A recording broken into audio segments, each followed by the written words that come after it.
mentioned before how important it is to eat before a workout. And a lot of people like to go workout on an empty stomach, which is a huge no-no. And it's not something a nutritionist would recommend. So what do we need to eat, or does everybody need to eat differently before a workout?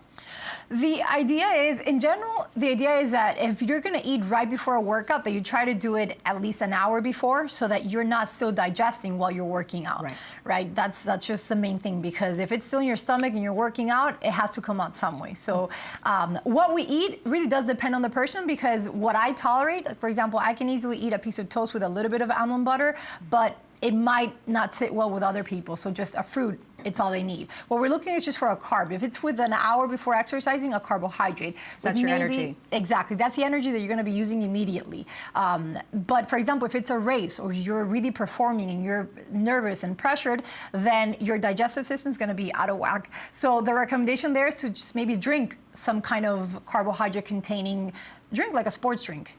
Now, you often see when runners are told, oh, it's eat carb up before a big race. Is that the norm? Yes, the carb loading, which means basically the day before, the days leading up to that race, to eat as many carbs as you can to maximize the amount of energy that your body has to be able to run faster or longer. This is true, but I'll say something. Carb loading doesn't mean eat all the pizza that you want. So we do not go to Sir Pizza and we do not get a whole pie? No, especially because if you're eating this the night before a race, for example, it's gonna completely slow down your digestive system. You're gonna wake up probably with a stomach pain, still digesting that food while you're running, or biking, or whatever that race is. So you don't wanna do this. With moderation.